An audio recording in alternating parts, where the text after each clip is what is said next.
take a look at the person sitting next to you. Do they seem off? Are they showing a little too much emotion? Or maybe not enough? Maybe they're just tired, Sebastian. Or maybe, just maybe, they've been replaced by a giant space pod while they were sleeping. Or worse, maybe they're a skeletal face alien elite telling you to obey while you eat your cereal. Today on CinemaJam Versus, we're entering the golden age of paranoia. We're putting on the sunglasses, just as Celeste just did a moment ago, and pointing the finger at two of the greatest alien infiltration masterpieces ever made. In one corner, we have John Carpenter, 1988's blue-collar riot of a movie. The movie that taught us that life is a bitch and then you run out of bubblegum. The movie, They Live. And in the other corner, we have Philip Kaufman's 1978 Urban Nightmare, the film that turned San Francisco into a biological trap and gave us the most haunting ending in cinema history, Invasion of the Body Snatchers. It's cowboys versus the health inspector, the sunglasses versus the pot.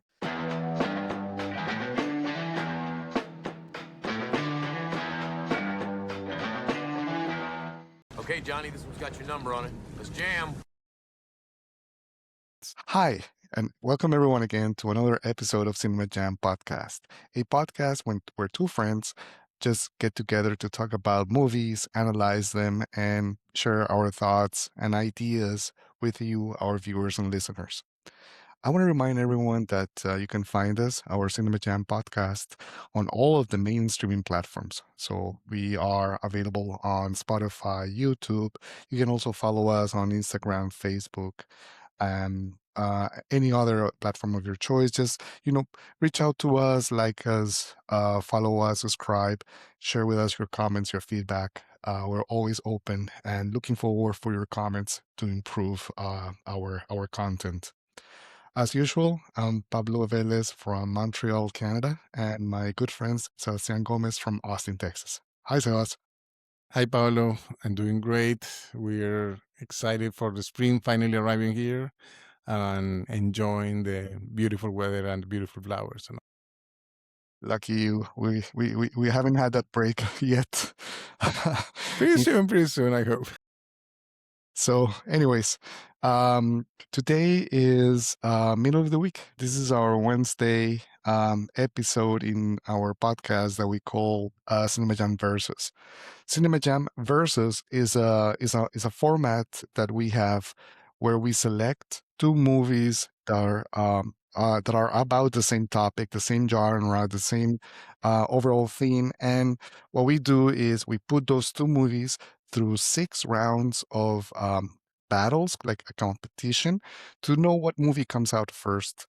And we decide, that's the movie that we want to keep for posterity, and then the other one will just disappear in the garbage bin of cinema history. So today I'm really excited because we'll be... I think the perfect metaphor this week because very heavy influence of the trash, the garbage trucks that they pick up.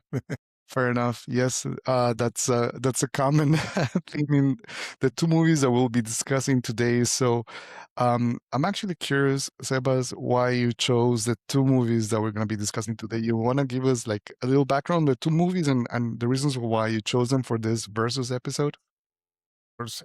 So basically, a few months ago, maybe 2 or 3 months ago, I saw They Live.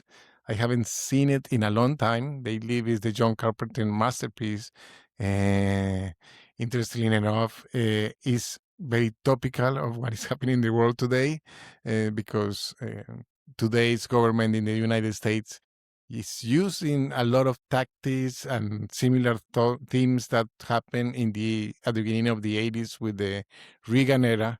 And John Carpenter basically did this movie to like a metaphor against the Reagan era politics and economics, and all the things that happened during the Reagan years. So this is his answer to that. And I I was thinking, okay, I really want to talk about this movie in the podcast. I was thinking maybe we can put it in 1 month, do like an invasion genre, but I don't remember where I was what I was reading. An Invasion of the Body Snatchers, the 1978 movie by Philip Kaufman, a very famous writer. I mean, he wrote basically the first Indiana Jones movie and other things.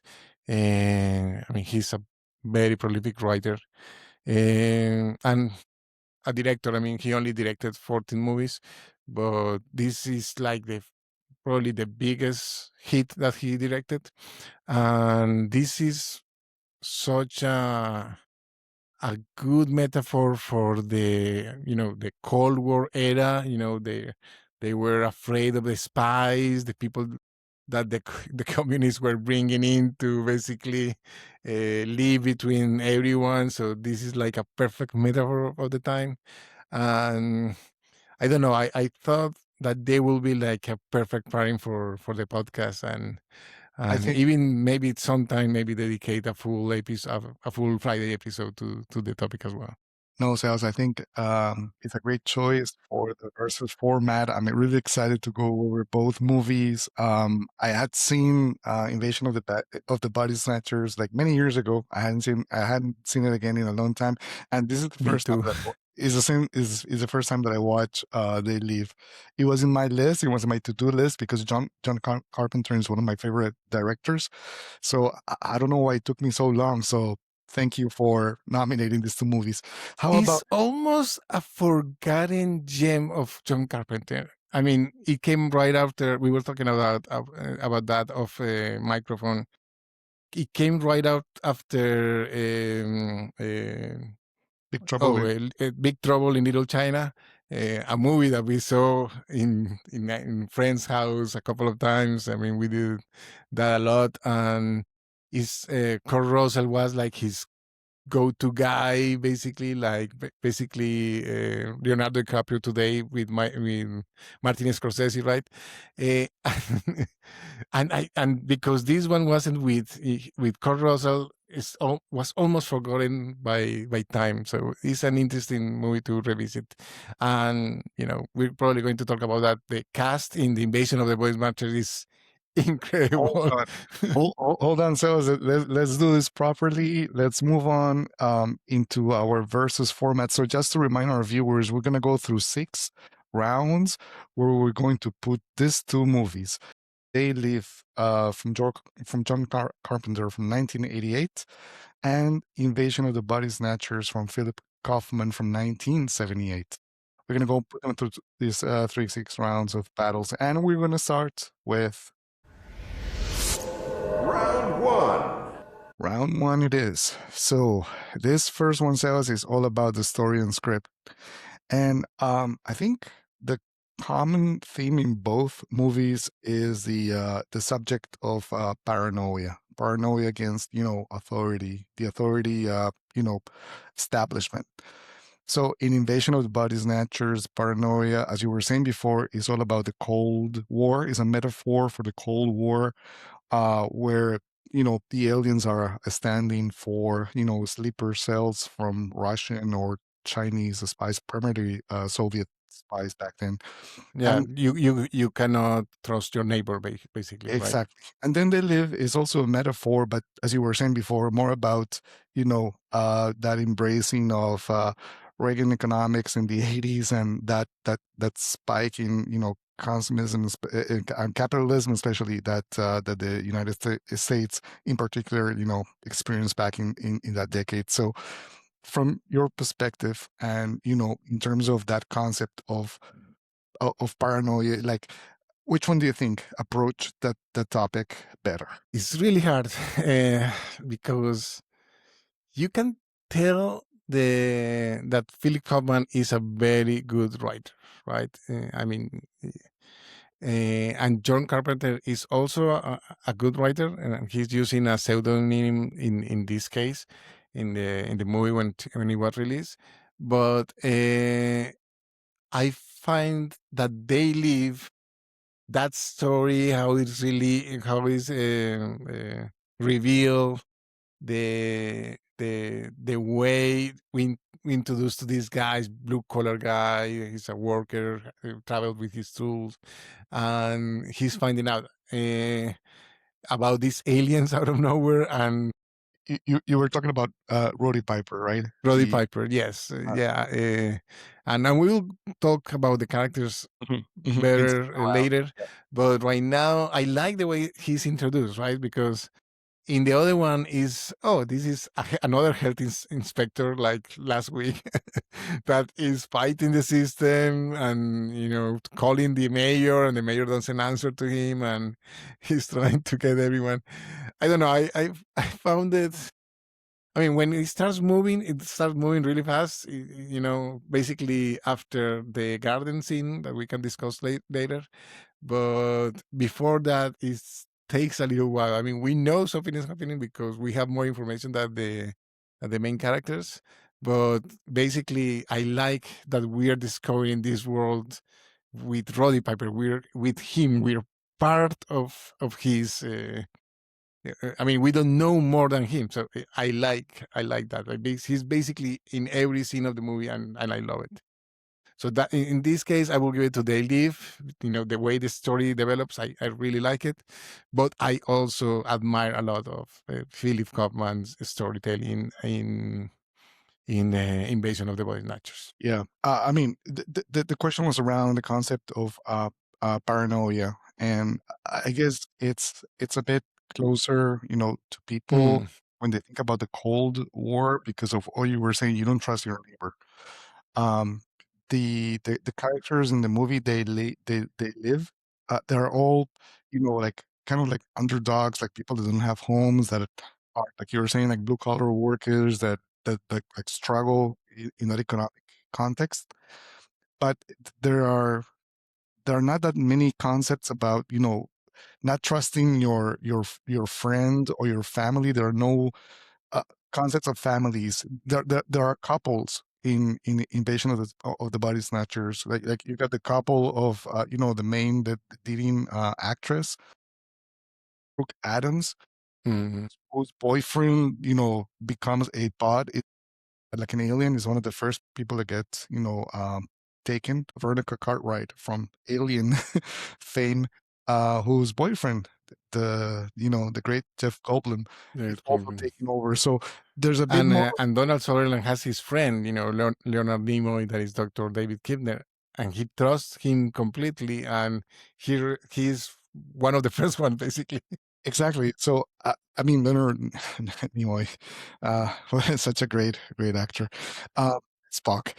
So I mean, I don't know. There's more of that, I guess, in Invasion of the Body Snatchers. The paranoia, yeah. But the whole context of the world that they are living in is really interesting. And they live. My problem, Sebas, is that in that movie, like there's like a very nice introduction into the world, and like when he puts on the sunglasses for the first time, but then at some point it just becomes like an action movie, like a silly action movie. Exactly, like a kind of like a mix between Escape from New York and Big Trouble in Little China, where you have like this clumsy lead character as Kurt Russell in Big Trouble in Little China, with fighting the system as they did in Escape from New York.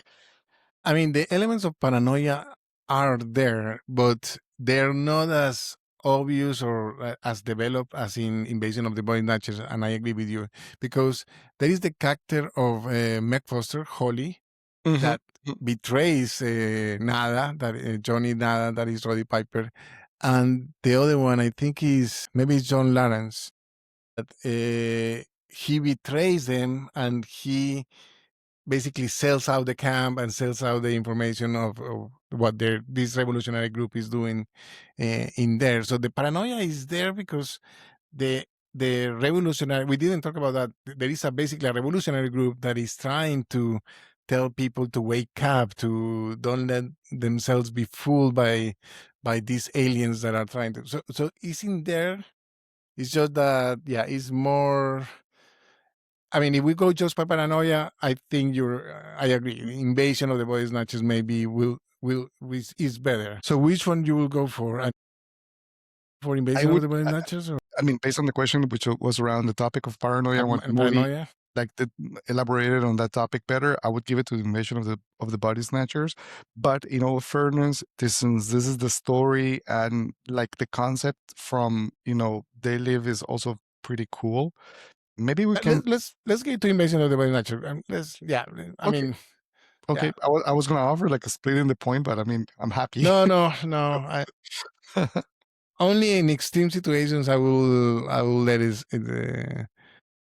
But I think you're right. The key point is paranoia. Let's go. Let's give it to invasion of the body snatchers. So let's So move let's on go to to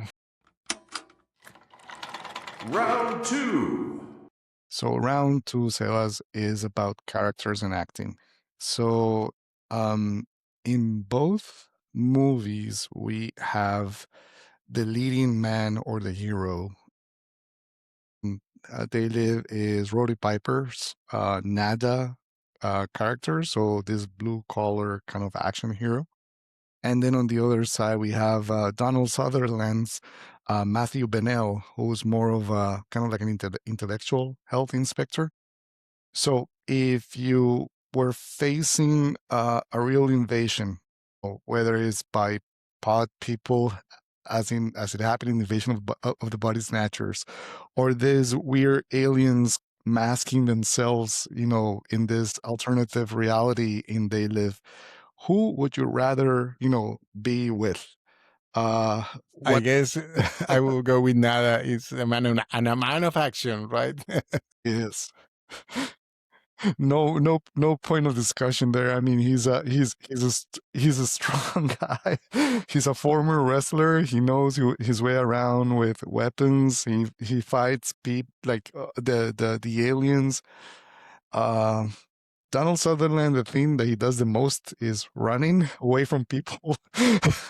Yeah, he becomes a little bit of man of action, but a little bit too late. He wasn't even able to save the woman he loves. So like, oh man, come on.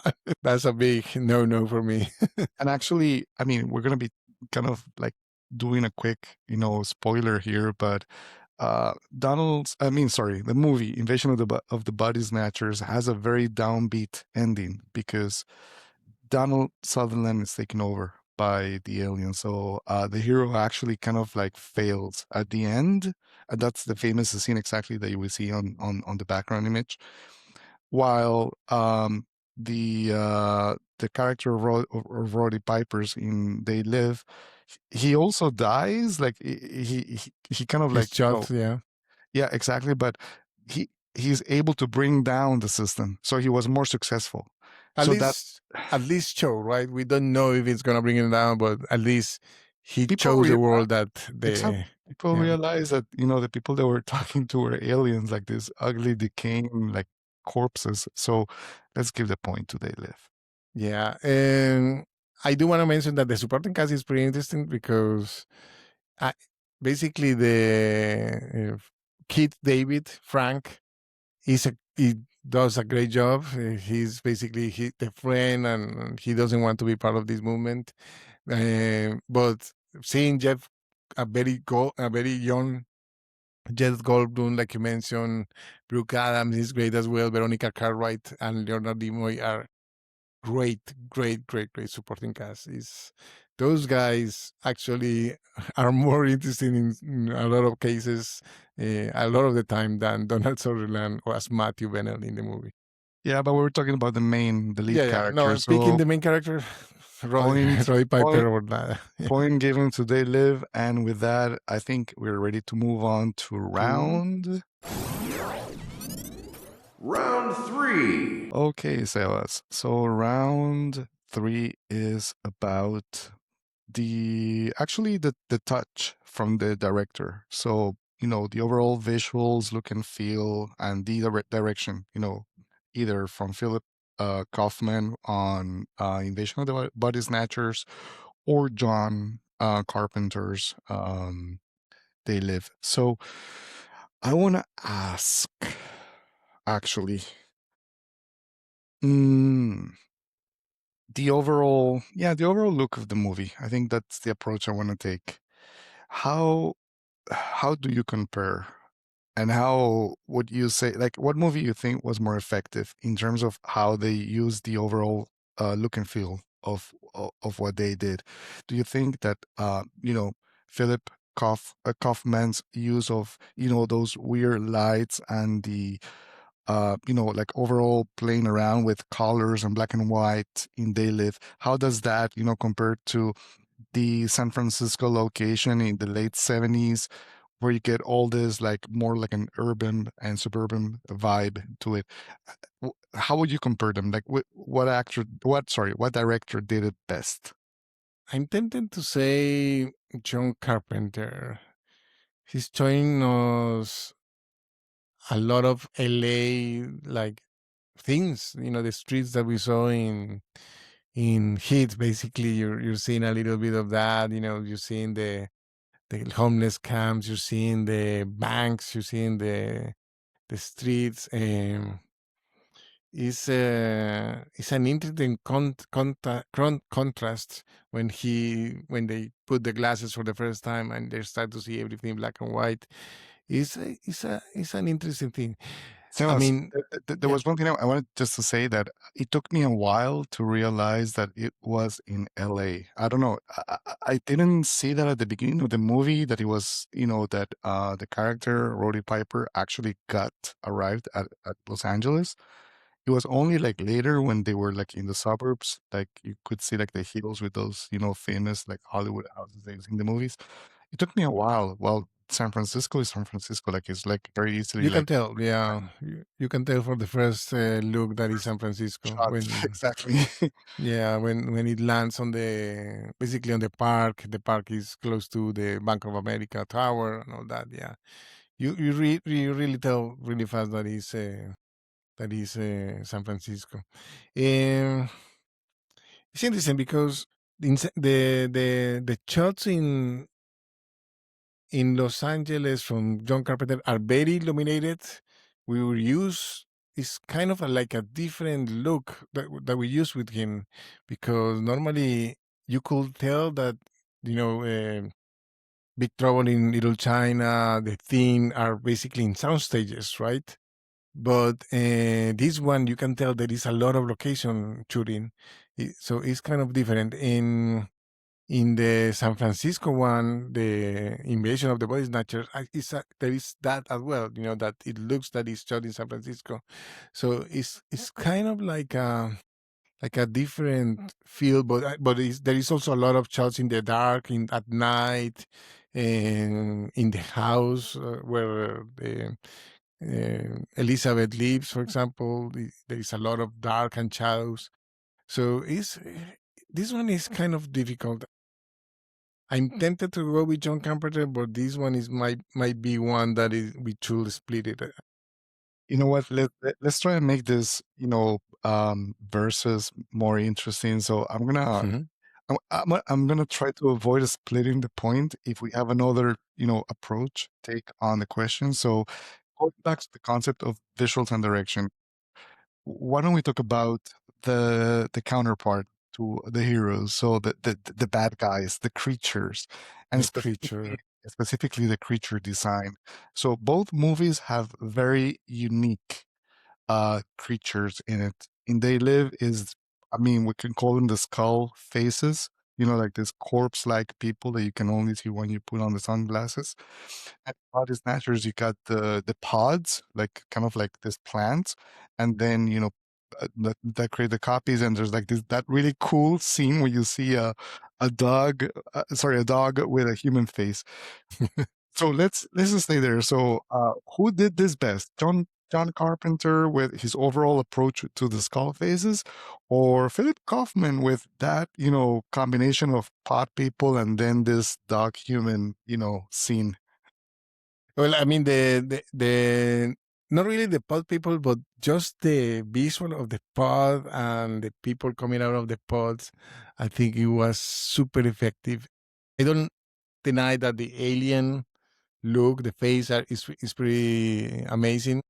I love it when Roddy Piper says, you look like your face fell in the cheese dip back in 1957 when he finds like an alien old woman. But I have to say the visuals of the pod people are just amazing. The dog is the creepy as hell and is probably one of the best memorable moments of the movie. It's perfect. But the pod Great. people is just amazing. Yeah, the Oh, way come on, they the dog come scenes. out. The dog scene's one that you were not expecting. No, yeah, It I feels like totally horror. forgot about it. Like it feels like a real like horror moment in that movie. I want to give this point to Invasion of the Body Snatchers. Okay, let's give it to Invasion. Yeah. Nice. Perfect. So now we can move on to the next round. They both deserve it, but yeah, it's difficult. Round 4. Okay, so round 4 is about the soundtrack and the vibe of the movie. So, I mean, if we talk about the score, the you know where I'm going, like John Carpenter, yeah, I'm not going to deny it. yeah, That's blues music. The way it plays in some parts is great. I loved John Carpenter's soundtrack always. So it's hard to to compare but to the I other mean, one. The other one is great. I mean, Danny exactly. You get Seitlins is a very avant-garde one. But exactly. There are like two different yesterday, approaches. I started watching They Live, and I just decided, like, I want to watch it with the headphones, and I put the headphones, and when the blues start playing, it's hard. It's hard. But in this one, But I mean, this is what I was thinking, Sebas. So I kept on going back to John Carpenter's previous movies. Big Trouble in Little China is a classic. Is a movie that you and I and our friends like really like love. Like we grew up with that movie, and the score in that movie, the music from the movie is like something that will be forever, with me.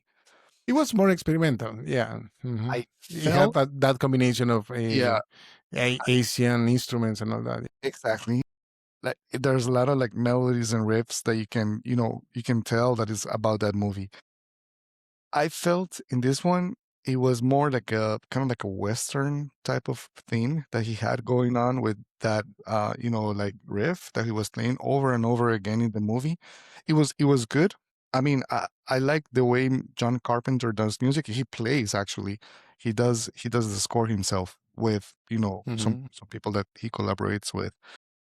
But I don't know. I feel that when it comes to the movie as such, what Danny Sutherland did in Invasion of the Body Snatchers was less intrusive, and it actually highlighted more the story of the movie. I felt that it fit better the overall mood. That's what I felt. I felt like John Carpenter's score was a bit intrusive, whereas in Invasion of the Body Snatchers, I didn't feel that. I felt that it was actually like good. It was helping me like follow the movie. I don't know. I didn't felt really moved. Like I liked it in the Invasion of the Body Snatchers, but I didn't really felt like it moved me. And I like the way it was part of the story in I mean, probably it had to support the acting of Roddy Piper, because Roddy Piper is a very bad actor. He's That's not actually bad at delivering the no, that's lines, actually but that's actually a very good point. so I gotta say this. There was a lot of the music, the score, that reminded me not of Escape from New York, but Escape from LA, like the second movie with Snake yeah. Plissken. Like that kind of like Western theme, like that riff. It was the same thing that he did in They Live. And the thing is that it was way better done in Escape from LA because Kurt Russell is 1,000,000 times better, a Than better Roddy Piper, actor yeah. than Roddy Piper. So I don't know. It felt like a bit compensating for the acting. I agree with you. That's why I don't know. I don't feel that it's like in a standout point where They Live. Okay, that's fine. Let's give it to Invasion of the Body Snatchers. I mean, I like it better. I will listen to that one better than the Invasion of the Body Snatchers, but yeah, it's fine. We can give it to Invasion of the Body Snatchers. It's also a good one. I mean, it's pretty good. I mean, I'm not going to deny it. I think it's for 1978 is way ahead of its time. I'm not going to deny it. I mean, and just to recap and re-emphasize, it's not about like what music what you listen to afterwards. Is what music served the movie better. Sometimes we have asked that one, so that's why I was thinking about that. But and I really liked how the blue. I mean, you say it perfectly. This is a western, so They Live is a western. Is the guy coming in from out of town to fix the city and fight the corrupt sheriffs or the police, right? It's a western. Let's split this one. It's a spirit, yeah. Yeah, I like to split, yeah. We have two very distinct different positions, and I know what you're saying, but I don't agree. So let's split it.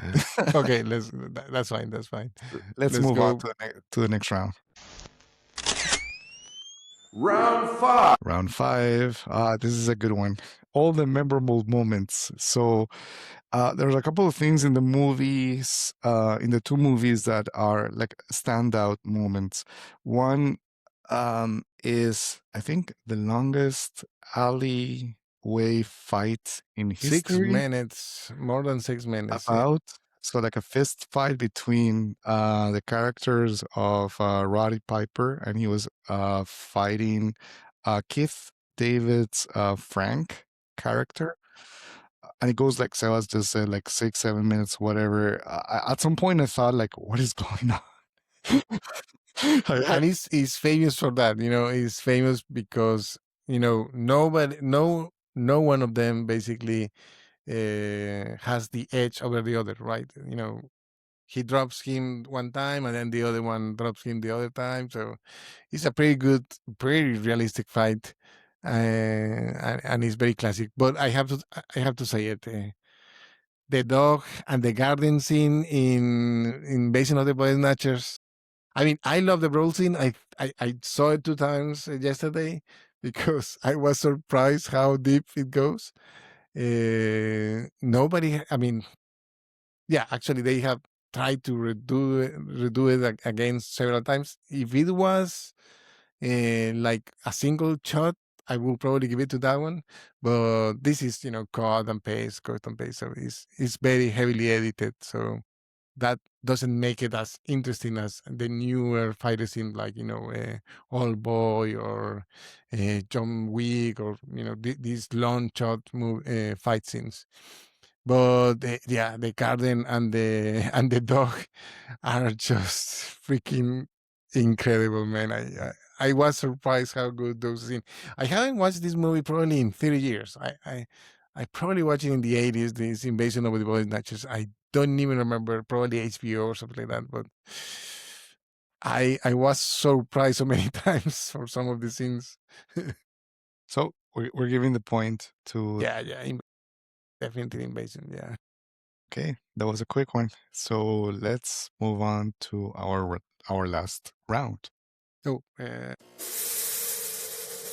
round 6. Okay, so the last round of this CinemaJam podcast versus is, what movie, Sebas, if you had a couple of hours to spare, would you watch? I will watch They Live. It's just more fun. I mean, Invasion of the Body Snatchers is the movie I would recommend to anyone.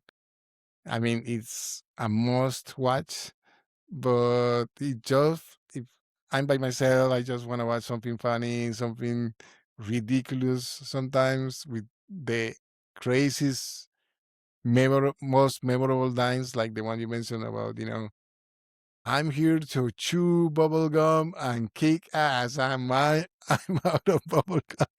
It's the dumbest, weirdest line ever, and with the delivery was weird as hell as well. But it's so funny to see that line. Yeah.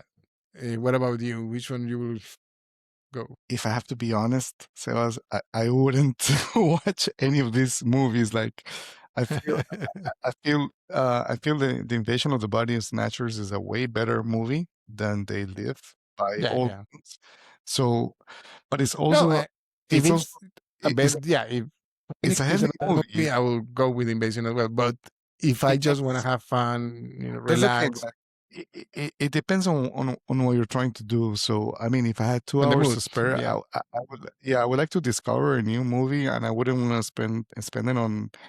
I mean, I found They Live, cool, like interesting, but not enjoyable. Like I wouldn't see it again. I don't think it's like John Carpenter's like better movie. I wouldn't even classify it as a masterpiece from a masterpiece from. No, definitely not. No, I mean, And I do maybe think the if Invasion of it the Body was Snatchers. Kurt Russell, we talk about that. Yeah. It feels like it was made for Kurt Russell. I don't know why it ended with No, Roddy no, Piper. I don't know. Maybe it's because he felt that he was getting, Too much work, yeah, too dependent of Kurt Russell. Yeah. exactly. Maybe like creating like that kind of like Tim Burton dependency on Johnny Depp or something like that.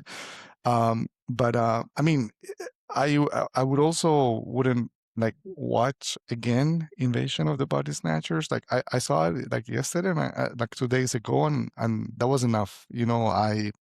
Maybe I'll see it again in a couple of years, You but have I to wouldn't pick see it. one. So which one would you pick?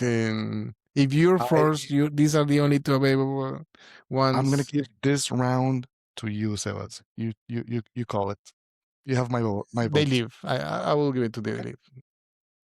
That's it. So we give the I'm not point. saying it's a better movie. It's just that if I wanna relax and watch something that is kind of ridiculous, I will give it to They Live. So Sebas, we have a winner, and the winner is And the winner is. Invasion of the Body Snatchers, but just 1 point. So this is one of the closest CinemaJam podcast versus that we have done so far. Only 1 point between the two movies. Yeah, and they, I mean, they were good. They were good movies. I'm not going to deny it. Yeah, the paranoia theme, the Reagan economics are more, relevant than you could even believe it. I'm not going to deny. That's the reason I watched it a few months ago. That I read it was very relevant, and they were releasing a new version, like a 4K version. So I wanted to try it, but I was surprised. I enjoy it. It's definitely not John Carpenter's best movie. The Thing and Big Trouble in Little China are classics, and I the one we personally, watched, I Serpent and the personally think Rainbow. Big Trouble in Little China is his best movie, and this is me making a statement, for everyone listening to the podcast. But that's me.